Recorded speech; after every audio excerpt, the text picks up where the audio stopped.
안녕하세요. 네, 반갑습니다. 아침에 9시에 이렇게 일찍 수업이, 저는 직장 생활을 안 하고 있어서 정말 오랜만에 이 시간에 움직여 봤어요. 다들 되게 힘드실 거라는 생각도 들고, 네, 그렇습니다. 앞에서 소개해 주신 것처럼 저는 이제 생활 코딩이라는 활동을 하고 있고요. 이 생활 코딩은 일반인에게 프로그래밍을 알려주는 그런 비영리 활동입니다. 그래서 주로 이제 온라인으로 강의가 진행이 되고 있고요. 오프라인은 자주 하진 않고요. 제가 종종 하긴 하는데, 아무튼 기본적으로 베이스는 이제 온라인으로 진행을 하고 있습니다. 그래서 이게 제 컴퓨터가 아니라서 검색 엔진 같은 데서 생활 코딩이라고 검색을 해보시면 이제 제가 운영하고 있는 사이트가 나올 거고요. 이제 여기서 동영상이나 이런 걸 통해서 여러분들이 이제 강의를 들으실 수가 있습니다. 네.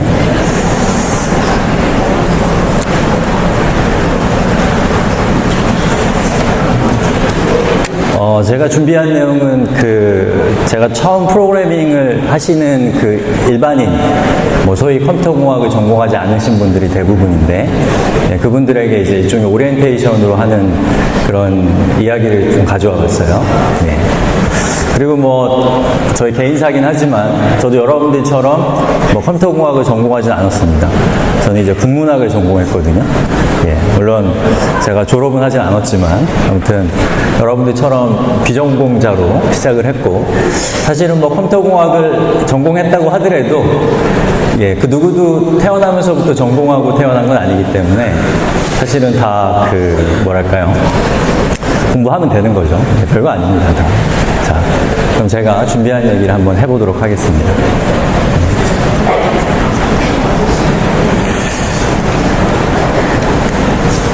컴퓨터가 있죠. 이게 뭔지 아세요, 혹시? 이 그림이 뭔지 혹시 아세요? 네. 제가 어렸을 때는 동네마다 이렇게 생긴 공간이 있었습니다. 요즘엔 별로 없어요. 이게 뭘까요? 컴퓨터 학원이요? 근데 여기 계신 분들은 아마 컴퓨터 학원을 본 적이 없을 수도 있을 것 같은데, 제가 어렸을 때는 동네마다 컴퓨터 학원이 엄청나게 많이 있었어요. 예, 거의 지금의 국영수 학원만큼이나 컴퓨터 학원이 굉장히 많이 있었습니다. 동네마다. 예. 그런데 이제 여러분들 지금 프로그래밍을 비전공자인데도 불구하고 공부하잖아요. 그런데 이상하게 옛날에는 그렇게 많았던 컴퓨터 학원이 요즘에 별로 없습니다. 그래서 제가 왜 그럴까를 좀 생각해 봤어요. 예. 그 당시에는 왜 그렇게 컴퓨터 학원이 많이 있었을까를 좀 생각해 봤는데, 이 사람이 누군지 아시나요? 빌 게이츠가 젊었을 때입니다. 예. 자, 빌 게이츠죠. 부모님의 입장이 있고, 이 컴퓨터 학원을 가는 이 자식들의 입장이 있을 건데, 부모님 입장에서는 자식들이 이 사람처럼 되기를 바랬겠죠. 예.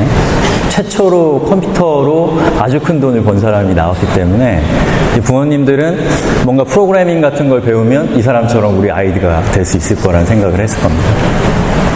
그런데 이제 학원에 가는 아이들의 마음은 좀 다르죠.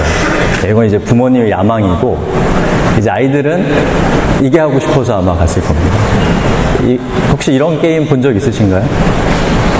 아마 못 보셨을 것 같은데. 네. 게임을 하고 싶어서 가는 거죠. 물론 요즘에 우리 생각으로는 공감 가기 힘들 수도 있어요. 근데 이제 제가 어렸을 때는 컴퓨터 학원 자체가 게임을 한다고 그러면 PC로 게임을 하는 시대였고, 그리고 게임을 할 수 있는 것은 PC밖에 없었기 때문에, 예, 아이들 입장에서는 컴퓨터 학원을 가면 게임을 할 수가 있기 때문에 컴퓨터 학원을 가고 싶어 했던 거죠. 그래서 생각해보면, 보시는 것처럼 이 부모의 어떤 욕망, 예? 그리고 자식의 욕망, 서로 완전히 다르지만 그게 일치하는 지점에 제가 생각하기에는 컴퓨터 학원이 있었기 때문에 그 당시에 컴퓨터 학원이 그렇게 호황을 누렸던 게 아닌가라는 생각이 듭니다.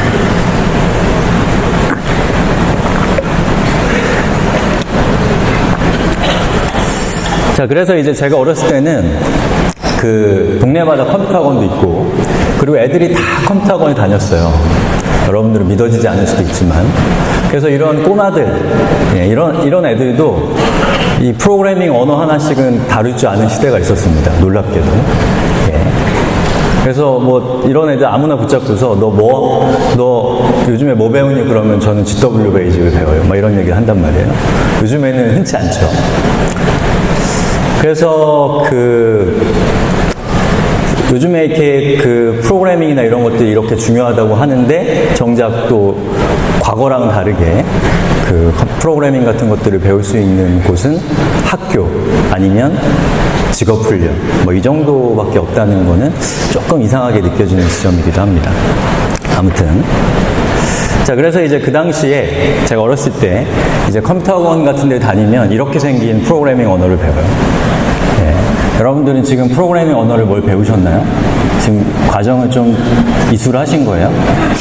스크래치를 했다는 얘기를 들었는데, 그럼 여기 계신 분들은 다 스크래치를 좀 공부를 하신 건가요? 제 앞에 계신 분들, 네, 공부하신 거예요? 끄덕끄덕 하시면 됩니다. 네.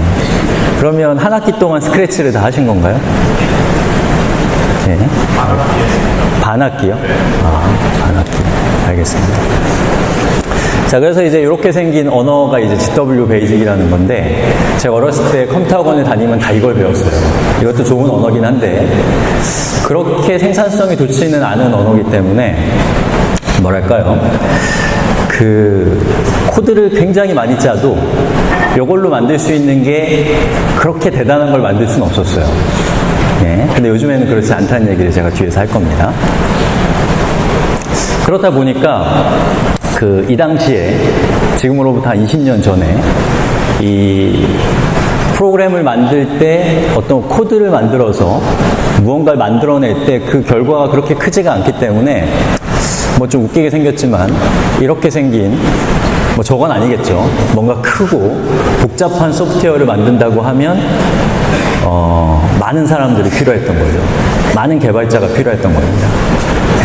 그래서 여러분들이 알만한 그 IT 기업들, 이를테면 뭐 마이크로소프트라든지 또는 어디가 있을까요? 어도브라든지, 뭐 못 들어보셨을 수도 있는데 오라클이라든지 이런 회사들은 굉장히 덩치가 커요.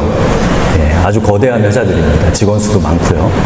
그거는 그 당시에, 과거에 한 20년 전에 그 프로그래밍이라는 거의 생산성이 그렇게 높지 않았기 때문에 아주 많은 사람들이 투입돼서 결국에는 소프트웨어를 만들었던 시대였던 거죠. 그리고 지금은 세월이 많이 변해서 이런 회사들이 꽤나 어려움을 겪고 있어요. 예. 자, 아무튼 그렇습니다.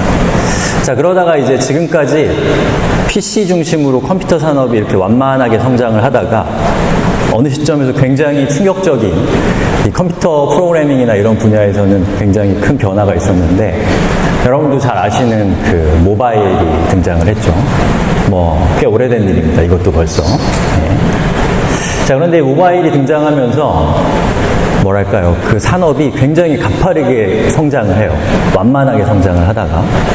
그리고 그 과정에서 여러 가지 사회적인 변화들, 그런 것들이 생겨나게 됐는데, 너무 많아서 얘기할 수도 없겠지만, 그 중에서 이제 제가 좀 방점을 두고 여러분들한테 얘기하고 싶은 것은 혼자 개발하는 사람들이 등장하기 시작했다는 겁니다.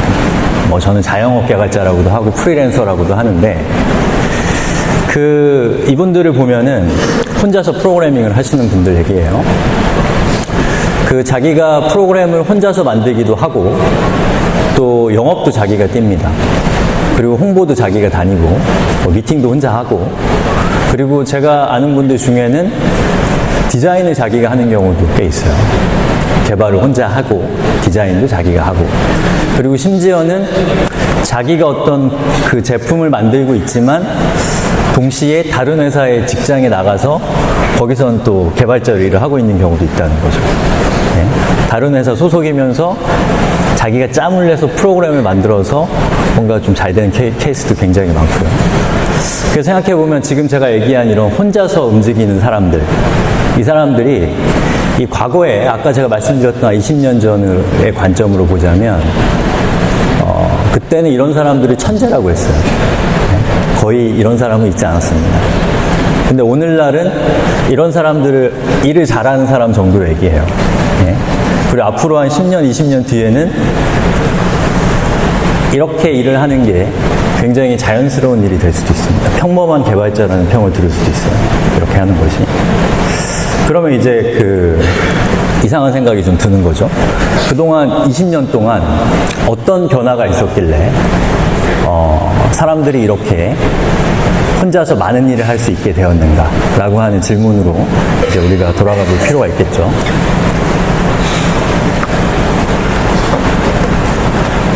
졸리시죠? 제 목소리가 굉장히 졸린 목소리예요.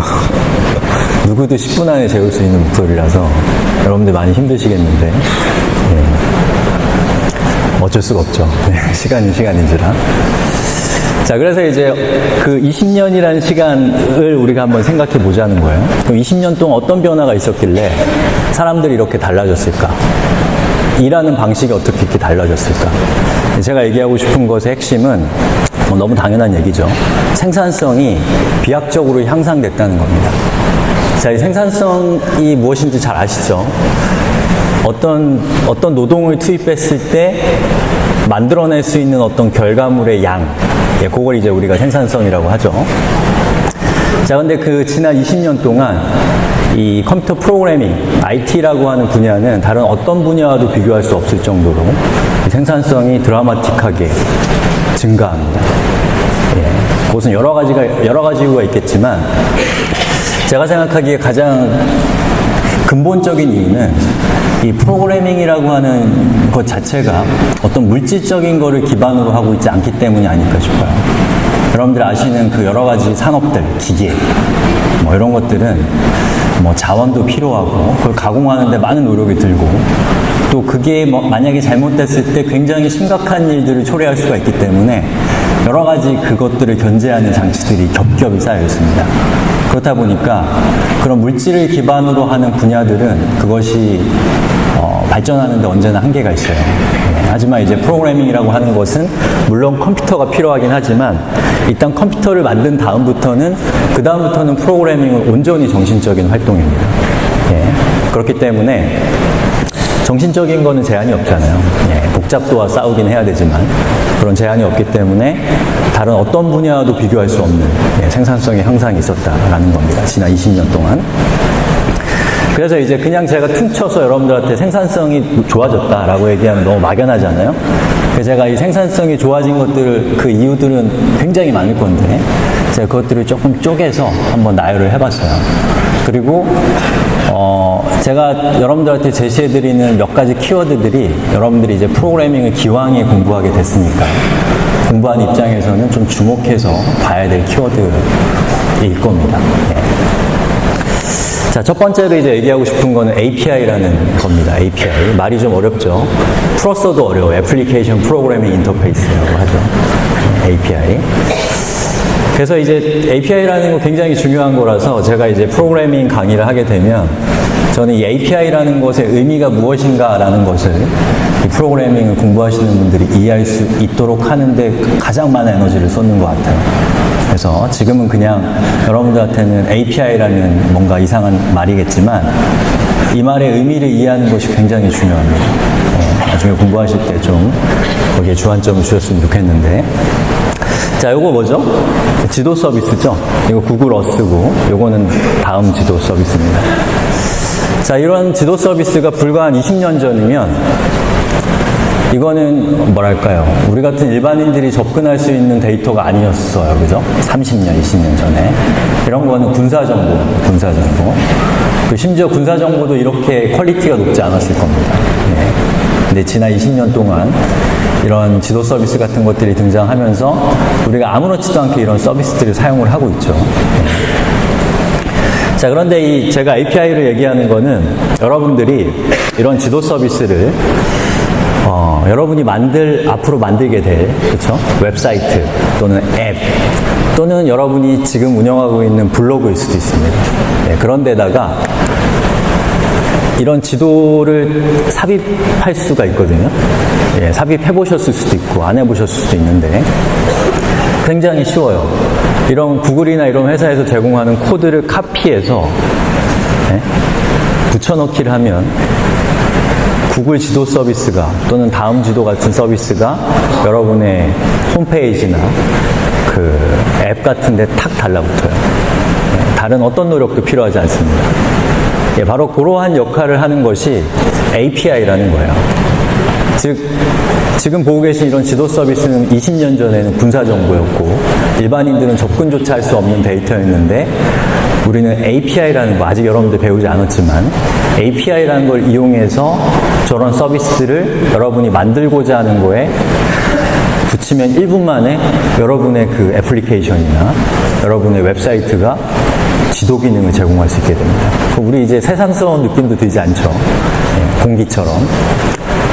그런 거 밑에서 다 API라는 것이 동작하고 있다는 거죠. 자, 그 다음에 이제 클라우드 컴퓨팅이라는 걸 들 수가 있는데, 여러분들 아마 클라우드라는 말 많이 들어보셨죠? 들어보시긴 했을 거예요. 저는 개인적으로는 별로 좋아하는 말은 아닙니다. 왜냐하면 이 클라우드란 말이 굉장히 흥행하면서 너도나도 자기가 클라우드라고 얘기하는 바람에 도대체 클라우드가 뭔지를 알 수가 없게 되어버렸거든요. 아무튼 그래서 이제 클라우드 컴퓨팅이라고 하는 거는 하지만 그럼에도 불구하고 굉장히 중요한 키워드이긴 해요.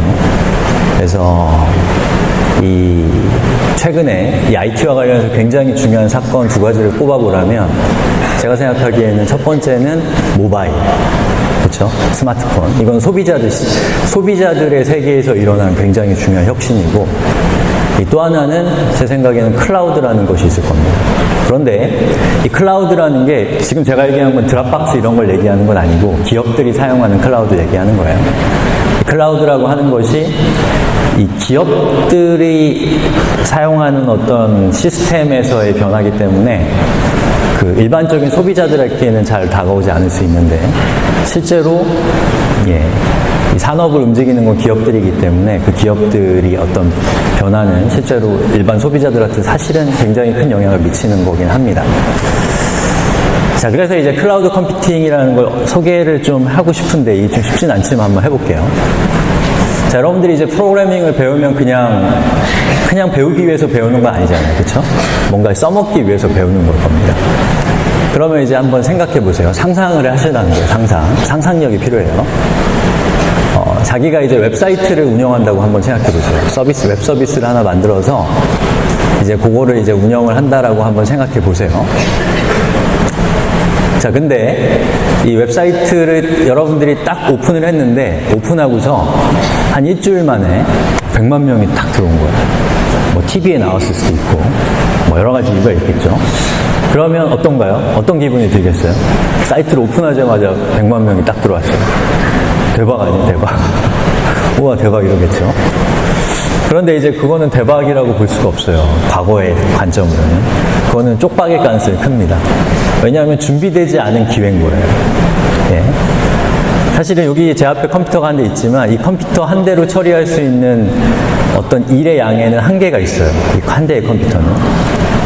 그래서 우리가 뭐 네이버나 구글이나 이런 데 접속을 하게 되면 우리가 보이지 않는 어딘가에 아주 엄청난 컴퓨터들이 수천 대, 수십만 대, 수백만 대가 돌아가면서 하나의 웹사이트가 돌아가는 겁니다. 구글.com 치고 들어가면 한 10만 대 이상의 컴퓨터가 돌아가고 있는 거예요. 그러면 이제 갑자기 트래픽이 한 100만 명이 확 들어오면 부랴부랴 막 컴퓨터를 막 구입할 거 아니에요? 그러면 구입하는데 한 달, 두 달이 걸릴 거예요. 그럼 그동안 이제 사람들은 다 빠져나가겠죠? 그러면 컴퓨터를 사기만 하면 뭐예요? 여러분들 컴퓨터 사면은 그 안에다가 필요한 프로그램을 깔잖아요? 그걸 까는데 기업에서 까는 프로그램은 굉장히 까다로워요, 까는 게. 금방 깔리지 않습니다. 여러 가지 그 세팅이나 이런 것들을 하다 보면 뭐 한 두 달, 세 달 지나가는 거 아무것도 아니라는 거죠. 그럼 사용자들이 두 달, 세 달 동안 기다려주겠냐 이거예요. 기다려주지 않죠.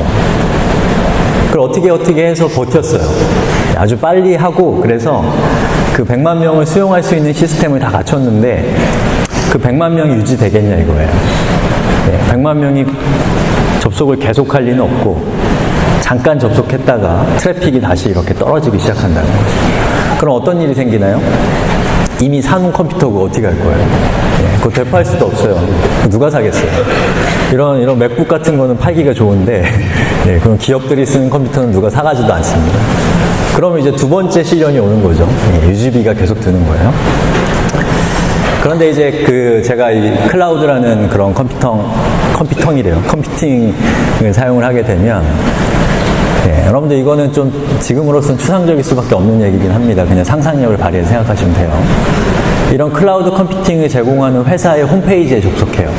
예를 들면 마이크로소프트, 아마존, 구글 이런 회사 홈페이지에 접속해서 100만 명이 딱 들어왔잖아요. 그럼 여러분이 클릭하면은 한 1000대 정도 되는 컴퓨터가 1분 만에 이 세상 어딘가에서 탁 만들어져요. 네. 여러분 집으로 배달되는 게 아니고 그냥 어딘가에서 만들어진다라고 생각하시면 돼요. 그러면 이렇게 많은 사람들이 접속을 이제 그걸로 감당을 할 거 아니에요? 근데 이제 트래픽이 또 쭉 떨어지겠죠? 10만 명이 되고. 그러면 이제 다시 홈페이지에 접속해서 삭제를 하면 그 1000대 되는 컴퓨터가 1분 만에 삭제가 됩니다. 그럼 어떻게 되나요? 이제 과금이 발생하지 않는 거예요. 그 의미를 아직은 체감하시기가 좀 어려울 건데 한번 상상력을 발휘해서 내가 홈페이지를 운영하는 사람이라고 생각했을 때 그걸 한번 상상해 보라는 거예요. 그래서 어떻게 보면 우리가 프로그래밍을 배운다는 건 포괄적으로 IT에 대한 이해를 높이는 건데 이런 산업에서 실질적으로 일어나는 변화들은 실제로 우리 삶을 변화를 시키기 때문에 어떻게 보면 그런 뭐랄까요, 우리가 코딩하는 능력도 중요하겠지만 그런 산업적인 그 시각, 시야 이런 것들을 아는 것은 지금으로서는 공감하시기가 좀 어렵겠지만 사실은 굉장히 중요한 문제가 됩니다. 네. 우리가 사회에 관심을 갖는 것과 마찬가지라고 생각해요. 아무튼 클라우드 컴퓨팅이라는 뭐 그 정도로 정리를 하죠. 얘기를 하려면 끝도 없는 얘기니까. 그리고 뭐 요거는 잘 아실 거예요. 앱스토어 같은 게 있어서 여러분들이 뭐 프로그램 같은 거 설치할 때 앱스토어에 가서 그냥 다운로드 받아서 설치를 하잖아요. 그래서 우리가 지금으로서는 아무렇지도 않게 생각하는 이런 것들이 이제 과거와 좀 비교를 해봤을 때 사실은 당연한 건 아니라는 얘기를 해보고 싶은 건데 옛날에는 우리가 어떤 웹사이트를 만들거나 어떤 프로그램을 만들면 그거를 홍보를 해야죠. 또 판매를 해야 되고 그러면 그게 굉장히 어려운 일이에요. 그걸 직접 해야 된다는 거죠.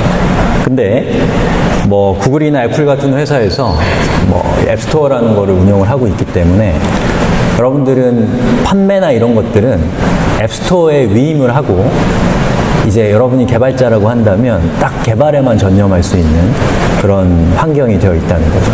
물론 30%나 뛰어가죠. 예. 자, 그 다음에 이제 얘기하고 싶은 건 이제 오픈소스라는 얘기를 하고 싶습니다. 오픈소스 혹시 들어보셨나요? 아마 못 들어보셨을 수도 있어요. 예. 자, 오픈이라는 말은 뭐 문이 열려있다 뭐 이런 뜻인데 그건 너무 비유적인 표현이고 뭔가 자기가 만든 것을 누구나 수정해서 재사용할 수 있게 한다 라는 의미 정도로 생각하시면 돼요. 그 다음에 이제 소스라는 것은 이제 코드라는 말과 같은 뜻이에요. 소스, 코드 같은 말입니다. 그리고 소스, 코드 예, 요거는 이제 어떤 거냐면 여러분이 뭔가 만들고 싶은 게 있어요. 앱을 만들고 싶어요. 웹사이트를 만들고 싶거나 그러면 그 설계도와 같은 역할을 하는 거죠. 컴퓨터한테 야 내가 만들고 싶은 앱은 어떻게 생겼고 또 어떤 기능이 있고 어떻게 동작해야 되는가 라는 거를 여러분이 컴퓨터가 알아들을 수 있는 그 언어라는 걸 이용해서 컴퓨터에게 딱 제출을 해주면 이제 컴퓨터는 그거에 맞게 프로그램을 만들어주는 거죠. 그래서 이 소스라고 하는 건 제가 아까 말씀드린 것처럼 말하자면 일종의 설계도와 같은 의미를 갖거든요. 예. 그리고 설계도라는 말이 어디서 왔겠어요? 건축에서 왔죠. 건축에서 설계도라는 표현을 쓰는데 소스 코드를 설계도라는 관점으로 보는 거는 괜찮은 비유긴 한데 실제로 프로그래머들이 사용하는 여러분들이 이제 배우게 될 코드와 이 건축에서의 설계도는 그냥 비유적으로는 좀 비슷하지만 실제는 같지 않습니다. 어떻게 다른지를 좀 생각해 보면 건축가가 있나요, 여기? 혹시? 건축가 있나요? 대부분 인문들인가요? 자, 건축에서 설계도라는 거는, 건축은 설계도만으로 되지 않죠. 설계도가 시작이에요, 시작. 굉장히 중요한 시작인데, 설계도만으로 건물이 만들어지진 않습니다. 그럼 설계도를 시작으로 해서 수많은 사람들이 투입되고, 그리고 굉장히 많은 자원과 자본이 투입돼서 아주 긴 시간에 걸쳐서 간신히 건물 하나가 세워지는 거예요. 바로 그렇기 때문에 이 건축은 아무나 할 수는 없어요. 여기 계신 분들 중에 건물 세워보신 분 있어요? 없잖아요, 그쵸? 저도 없어요. 건물을 사는 거죠. 자, 근데 이제 소프트웨어에서의 그 설계도라고 할 수 있는 프로그래밍이라고 하는 거는 설계도라는 면에서는 같은데, 소프트웨어에서 설계도는, 코드는 여러분은 딱 코드까지만 작성하는 거예요. 코드만 딱 작성해서 컴퓨터에게 딱 제출하면 그 다음부터는 누가 하냐? 컴퓨터가 알아서 다 하는 거예요. 다시 말해서 건축에서는 설계도만으로 건물이 만들어지지 않는데, 소프트웨어에서는 설계도까지가 인간이 하는 일이에요. 설계도만 있으면 건물이 만들어진다고 할 수 있는 거죠. 그래서 이 소프트웨어에서의 코드, 소스라는 거는 제가 생각하기에는 곧 그 제품과 같습니다. 건축에서의 설계도는 제품과 같지 않죠. 프로그래밍에서의 설계도인 코드는 곧 그 제품이에요. 여러분이 만들려는 웹사이트고, 여러분이 만들려는 앱이라는 거죠. 소스 코드가. 자, 그러면 이 오픈소스라는 말의 의미를 다시 한번 음미해 봅시다. 자신이 만든 소스 코드를 오픈해서 누구나 그걸 기반으로 해서 새로운 걸 만들 수 있게 한다라는 것이 설계도를 오픈한다는 것과는 질적으로 다른 얘기라는 거죠. 실제로는. 제가 이 얘기를 하면서 여러분들한테 얘기하고 싶은 거는 이러한 것들의 어떤 힘을 좀 느껴보자는 거예요. 코드의 힘을. 네, 그래서 뭐 비유를 하자면 이렇게 얘기할 수 있을 것 같아요. 여러분이 이렇게 가다가 굉장히 멋있는 건물이 보여요. 뭐 롯데월드 타워라든지 뭐 버즈 두바이라든지 뭐 이런 굉장히 멋있는 건물이 딱 보이면 여러분이 마우스를 이렇게 딱 클릭해서 여러분 집 앞으로 쓱 드래그해서 탁 갖다 놓으면 그것과 똑같은 건물이 여러분 집 앞에 딱 생기고 그게 자기 건 거예요. 네? 그리고 그 건물을 여러분이 막 수정해서 그 튜닝해서 자기에게 맞게 수정해서 사용할 수도 있고 다른 사람에게 제공할 수도 있다는 거죠. 그래서 이 프로그래밍이라고 하는 분야가 굉장히 정신적인 분야이기 때문에 이 건축이나 이런 것들은 눈에 보이지 않아요. 대단한 게. 근데 이 컴퓨터 프로그래밍은 눈에 보이질 않습니다. 그렇기 때문에 이 엄청난 변화들이 잘 보이지 않는 거예요. 하지만 여러분들이 이제 프로그래밍이라는 걸 하게 되면 제가 말씀드린 이런 굉장히 큰 변화들을 느끼실 수 있게 되는 거죠. 아무튼. 자, 그래서 이제 제가 지금까지 몇 가지 이야기들을 했죠. 오픈소스, 앱스토어, 또 뭐가 있었나요?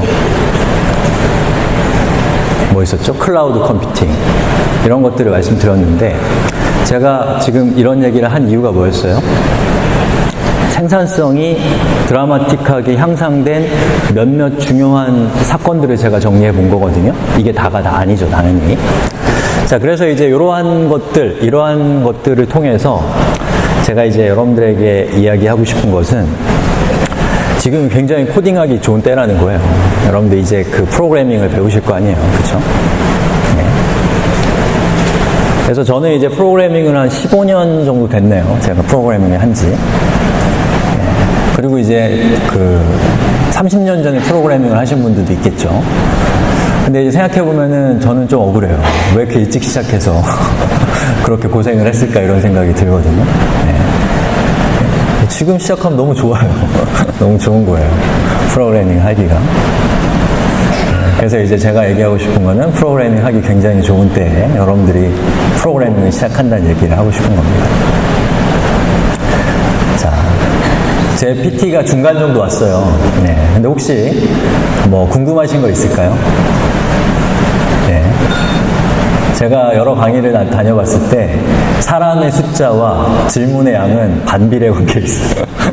그래서 여기서 정말 질문을 하시는 분은 굉장한 용기를 가진 분이고, 저도 이런 데서 질문 안 하거든요. 네, 질문을 안 한다고 뭐 그냥 저 같은 사람인 거죠. 평범한 거죠. 그러니까 강연 아니니까 혹시나 질문하실 생각이 있으시면 언제나 열려 있으니까 제 PT 중에 아무 때나 질문하시면 됩니다. 네.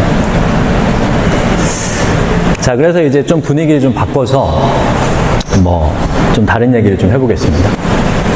자, 여기 제가 그래프를 하나 준비했는데요. 여기 있는 이 그래프가 의미하는 바가 무엇일까를 좀 생각해 보자는 거예요. 자, 이 그래프가 뭔지 아시겠어요? 예, 이것만 봐서는 모르죠. 이걸 보고 알면 점쟁이죠. 자, 힌트를 좀 드릴게요. 자, 제 밑에 요거는 IBM이라는 뜻이네요. 제 위에 인스타그램이네요. 요거 조금 그래프는 오래됐습니다. 자, 이게 뭘 의미할까요?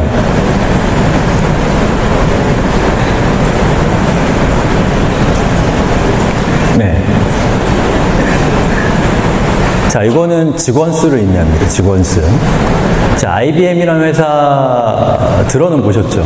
근데 뭐 하는 회사인지는 잘 모르겠죠. 저도 잘 모르겠어요, IBM은. IBM은 최근에 이제 노트북 시장까지 철수하면서 이제는 거의 소비자 시장에서 자취를 감춘 회사이기 때문에 잘은 모르겠어요. 근데 IBM이라는 회사는 이 컴퓨터라는 분야를 만든 회사입니다. 굉장히 중요한 회사고 여전히 중요한 회사예요. 다만 이제 소비자 시장에서는 완전히 철수를 한 상태죠. 자, 그 다음에 마이크로소프트가 직원 수가 한 10만 명 정도 되네요. 그리고 구글이 5만 3천 명인데 이것 좀 줄었을 거예요. 예, 모토로라를 다시 팔았기 때문에. 그리고 페이스북이 4,600, 913. 자, 여기 있는 수치가 정확히 중요한 건 아니고, 생각해 보세요. 인스타그램 쓰시나요, 여러분? 쓰시는 분도 있고 안 쓰시는 분도 있을 건데, 외국에서 많이 쓰더라고요. 자, 근데 인스타그램이라는 회사는 페이스북에 1조 2천억 원의 인수가 됐어요. 1조 2천억 원. 그리고 이 회사가 가지고 있는 사용자가 인수될 당시에 한 5천만 명 정도 됐습니다. 5천만 명. 그리고 이 회사의 직원 수는 13명이에요. 13명. 자, 직원 수가 13명인 회사가 5천만 명이 사용하는 인프라를 1조 2천억 원의 페이스북에 팔았단 말이에요. 네. 한번 생각해 볼까요? 직원 수가 40만 명이면 이건 뭐 따질 필요도 없어요. 근데 직원 수가 13명이면 한 명 한 명의 의미가 달라집니다. 자, 예를 들어서 직원이 13명이면 그 중에 디자이너가 한두 명 있을 수 있죠. 한 명만 빼도 이제 12명, 11명이 되죠. 그쵸? 그리고 거기서 이제 사장님은 코딩을 안 할 거 아니에요. 했을 수도 있지만 나중에 안 했을 거예요. 그분 한 명 딱 빼면 이제 한 10명으로 줄어들죠. 거기서 이제 격리 보시는 분이 있을 수 있잖아요. 그쵸? 그럼 그분 한 명 빼면 9명 막 이렇게 되잖아요. 그쵸? 그리고 뭐 마케팅이나 디자인 뭐 이런 거 담당하시는 분도 2-3명을 빼면은 엔지니어는 한 5-6명 정도 될 건데 5-6명 정도 되는 엔지니어가 5천만 명이 사용하는 서비스를 유지했다는 거예요. 네. 이거랑 비슷한 규모로 우리가 알만한 회사는 네이버가 있겠죠. 네이버. 물론 네이버랑 인스타그램은 이 서비스의 복잡도가 다르기 때문에 단순 비교는 어렵습니다. 근데 네이버만 해도 직원 수가 2,000명에서 3,000명, 4,000명 정도 될 겁니다. 정확하지 않습니다. 그럼 한번 생각해 보자는 거예요. 인스타그램이 13명이 어떻게 5천만 명이 사용한 인프라를 유지했을까? 바로 이런 것들이 가능한 이유가 제가 앞서서 보여드렸던 오픈소스, 또 앱스토어, 그리고 또 뭐가 있었나요? 뭐 있죠? 아무튼 그런 것들, 클라우드 컴퓨팅 이런 것들이 있는 거죠. 네. 그래서 저도 이제 이 그래프를 한번 그려보고서 저도 좀 충격을 받았어요. 사실 막연하게 그래프를 한번 그려보면 재밌겠다고 생각했는데 막상 그려보고 나니까 시각적으로 확 와닿는 거예요. 그래서 여기 있는 이 회사들의 관계를 보면 밑으로 갈수록 오래된 회사예요. 네. IBM은 컴퓨터라는 분야 이전부터 있었던 굉장히 저명한 회사입니다. 지금도 중요한 회사예요. 아이고, 이게 뭐죠? 자, 그리고 위에 있는 회사는 생긴 지 얼마 안 된 회사예요. 네. 그리고 밑에 있는 회사는 위에 있는 회사에게 엄밀한 얘기는 아니지만 말하자면 그 인프라를 제공하는 회사예요. 네. 그리고 위에 있는 회사는 아래에 있는 회사를 사용하는 관계에 있습니다. 엄밀한 얘기는 아닙니다. 대충 그렇다는 거예요. 네. 그런데 인스타그램은 13명이 5천만 명이 사용하는 인프라를 유지하고 있었다라는, 어떻게 보면 되게 충격적일 수 있는, 멋있기만 한 문제는 아닐 수 있는 그런 장면이라고 생각됩니다. 자, 그래서 이제 제가 이 그래프를 딱 그려놓고 이제 곰곰이 생각에 잠겼는데, 자, 요게 떠올랐습니다. 이거 우리가 살고 있는 지구죠. 얘기가 확 거창해지는데, 자, 옛날에는 이 지구를 지배하는 사람들이 굉장히 많았어요. 네. 그런데 시간이 지날수록, 기술이 발전할수록 이 세계를 지배하는 사람들이 점점 줄어들고 있다는 거예요. 생각해 보세요. 13명이 1조 2천억 원의 부가가치를 발생시킨다 라고 하면 그 1조 2천억 원이라는 부가가치가 화성에서 지구로 떨어진 걸까요? 아니잖아요. 예, 이미 있었던 부가가치 안에서 아주 극소수의 사람들이 그 부를 테이킹했다라는 얘기인 거죠. 그 얘기를 다른 표현으로 하자면 지배의 형태가 달라지고 있다는 얘기예요. 자, 그러면서 이제 제가 떠오르는 사람들이 있었는데, 그 중에 대표적인 사람이 주커버그가 저는 생각이 났어요. 아시죠, 이 사람? 페이스북의 창업자고. 여러분과 저의 나이 사이쯤에 있을 것 같은 연령대인데, 최연소 억만장자고 아주 똑똑한 사람입니다. 그리고 이제 또 떠오르는 사람들이 있는데, 요거 뭔지 아시죠? 요거 고속도로 톨게이트입니다. 제가 명절 때마다 뭐라고 써있나요?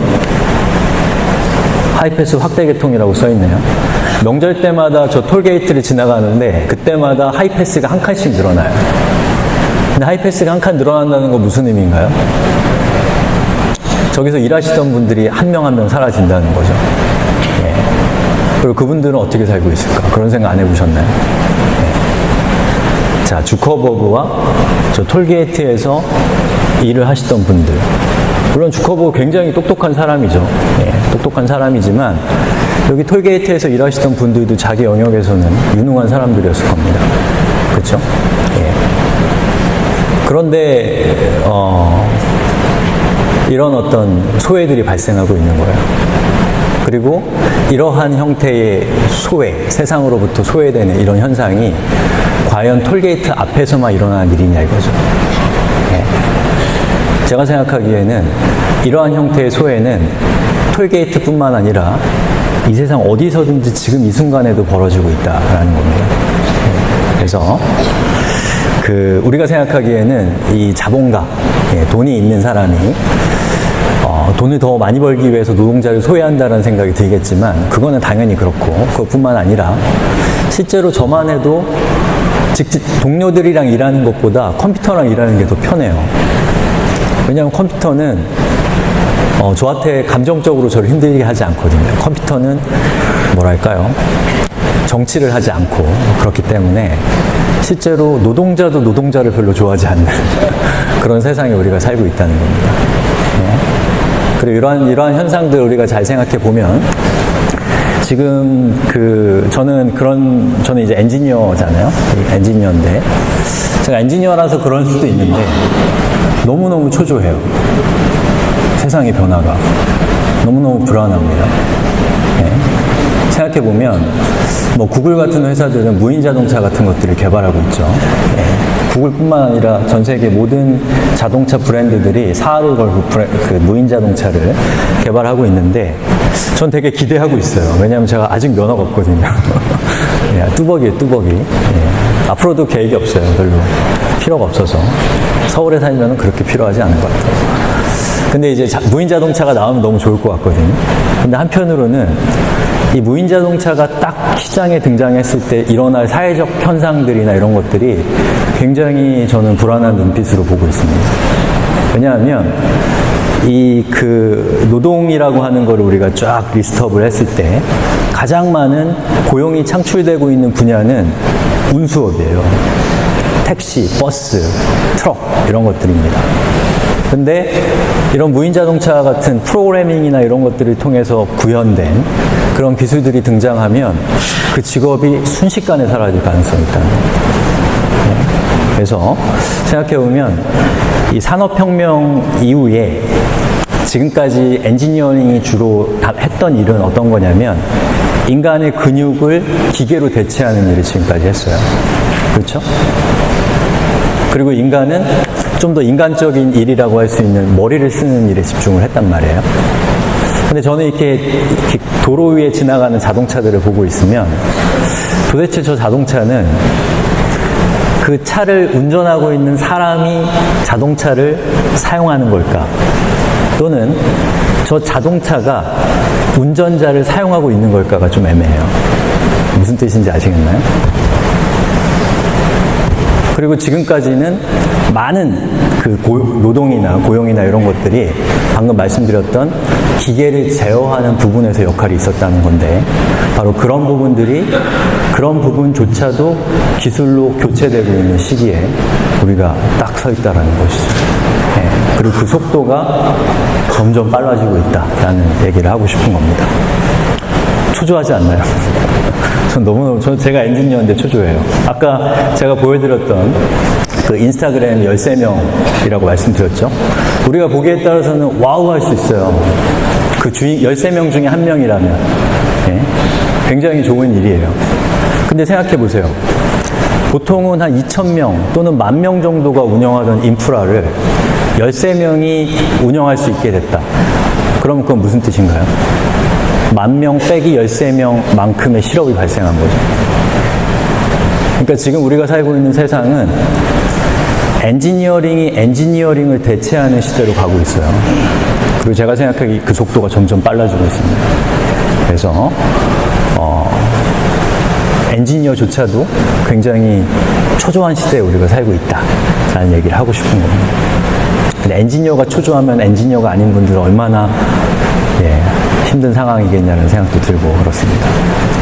자, 그래서 이제 제가 여러분들한테 얘기하고 싶은 것은 기술에 대해서 얘기를 하고 싶은 거예요. 기술이 중요하다 이런 얘기는 누구나 하죠. 그런데 이 기술의 중요성이라는 거는 고정되어 있지 않습니다. 제 생각에. 과거 조선시대에도 기술은 중요했을 거예요. 예. 그리고 오늘날도 기술은 중요하다고 하고 이제 앞으로 10년, 20년 뒤에도 기술이 중요하다는 얘기를 할 건데 그런데 기술의 그 중요성이라는 건 시시각각 달라지고 있잖아요. 예를 들어서 그 조선시대의 기술이라는 건 어떤 의미가 있을까요? 뭐 전쟁을 하는 거 좀 흉한 얘기지만 그럼 뭐 칼을 잘 만드는 게 기술이죠. 그럼 칼을 잘 만들면 좀 더 유리하겠지만 쪽수가 많으면 지는 거잖아요. 아무리 칼을 잘 만들어도. 그죠? 근데 오늘날은 사람이 많다고 해서 전쟁을 이기나요? 그렇지 않죠. 첨단 무기가 있는 쪽이 전쟁을 100% 이기죠. 그건 앞으로 더 심해질 것이고. 그래서 이 기술이 중요하다라는 이 어떤 것은 시시각각 달라진다라는 것이고 그 중요도는 앞으로 더욱더 커질 거란 얘기를 하고 싶은 겁니다. 자, 그래서 얘기가 거의 끝으로 가고 있는데요. 자, 이거 뭔가요? 창입니다. 창. 창이 나오면 뭐가 나오죠? 방패가 나오겠죠. 방패. 창과 방패. 무슨. 네, 무슨을 얘기하고 싶은데 자, 우리가 이제 아까 보여드렸던 그런 기술들을 이용해서 굉장히 큰 돈을 벌고 싶잖아요. 저도 부자 되고 싶어요. 여러분도 그렇고. 자, 큰 돈을 벌고 또는 그런 기술들을 이용해서 여러분들이 세상을 좀 더 좋게 만들고 싶다면 기술이 익히셔야 되는 거예요. 네. 그리고 반대로 뭔가 그런 이 기술을 통해서 여러 가지 그 소외들이 발생하고 사회적 문제들이 발생하는데 뭔가 세상이 좀 잘못되고 있는 그런 것들을 우리가 제동을 걸기 위해서도 저는 기술이 필요하다라는 얘기를 하고 싶은 겁니다. 자, 그리고 이 세상에는 수많은 기술이 있어요. 엄청나게 다양한 기술이 있죠. 기계도 있고 뭐 전자도 있고 여러 가지 기술들이 있는데 그 모든 기술이 그냥 똑같은 기술은 아니고 제가 생각하기에는 계층이 있습니다. 기술들도. 무언가를 지배하는 기술이 있는데 모든 기술을 지배하는 기술이 제가 생각하기에 오늘날에는 프로그래밍, 코딩이라고 생각합니다. 그런 점에서 저의 결론은 지금의 코딩을 하기 좋은 때면서 동시에 코딩을 해야 되는 때라는 얘기를 하고 싶어요. 네. 자, 제가 시간이 얼마나 남았나요? 10분, 15분. 자, 제가 준비한 얘기는 여기까지인데요.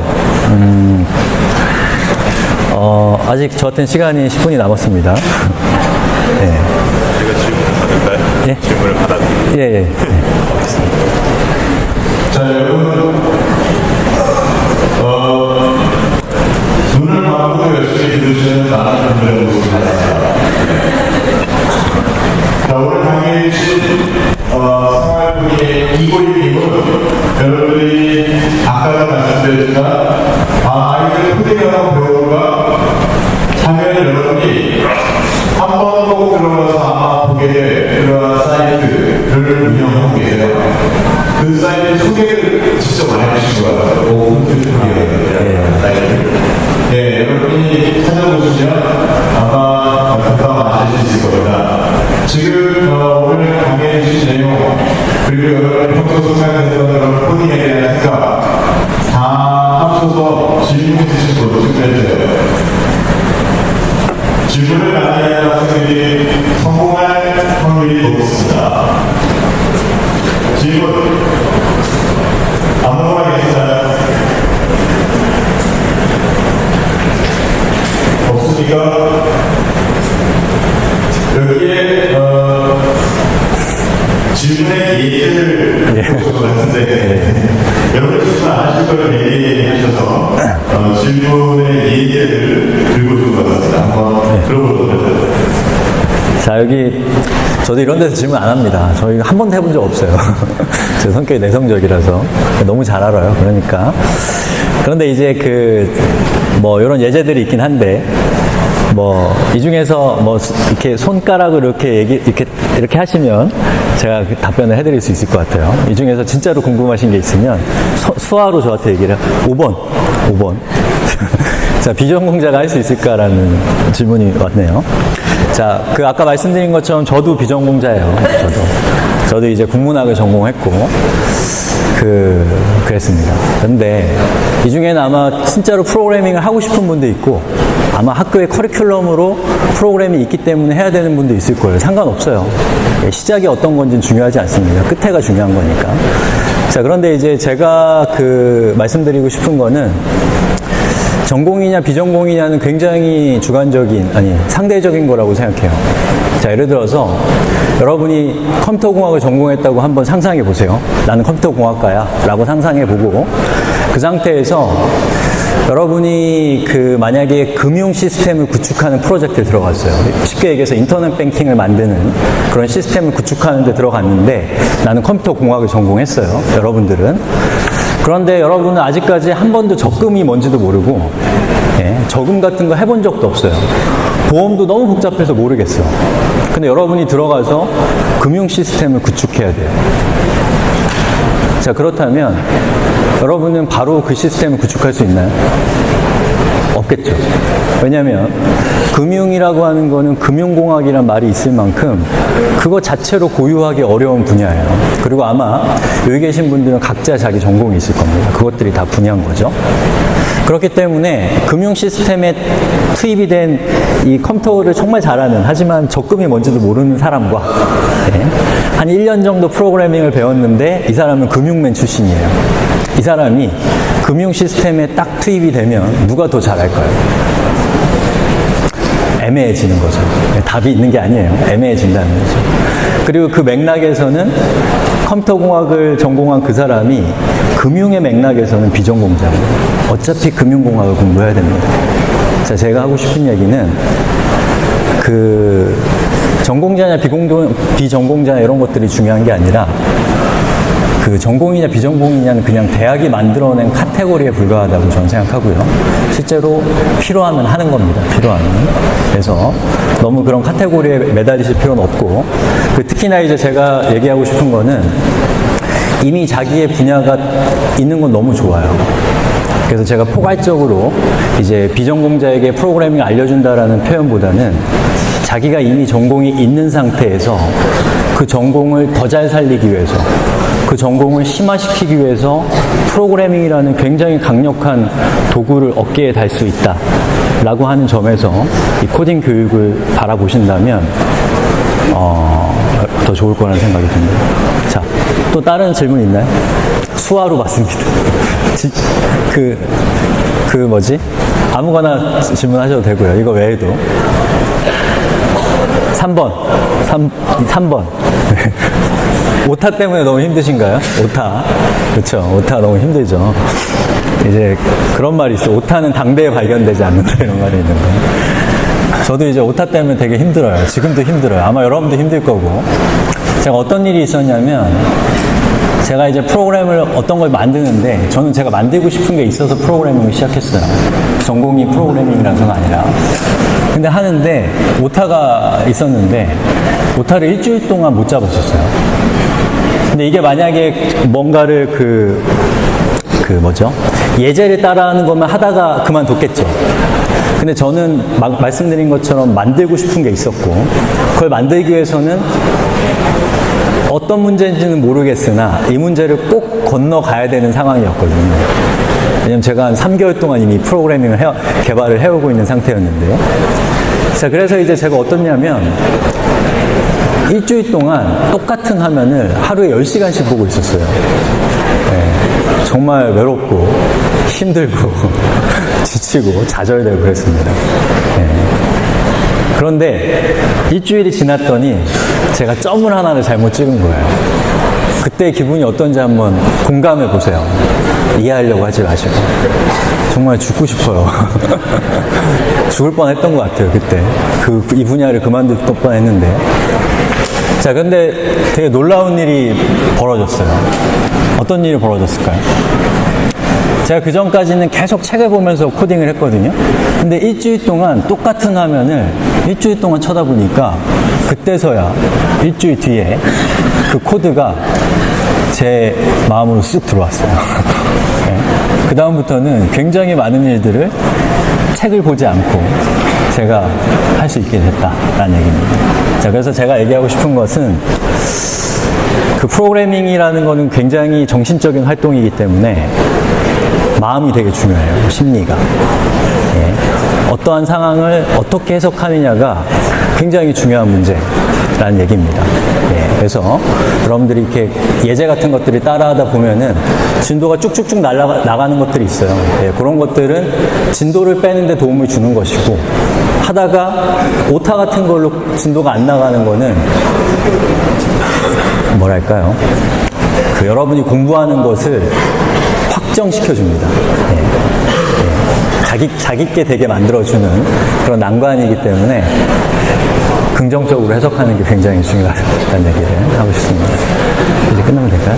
자, 이렇게 해서 이제 제가 준비한 내용은 끝났는데요. 근데 이제 제가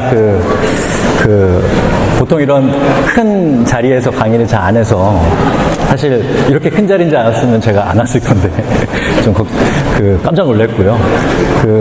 제가 또 이렇게 온라인 같은 데서는 얼굴이나 이런 것들을 공개하지 않기 때문에 혹시나 사진 같은 걸 촬영하셨으면은 뭐 그럴 이유도 없으시겠지만 올리진 않으셨으면 좋겠다라는 거 부탁드리고요. 오늘 제 강의는 여기까지 하겠습니다. 고맙습니다.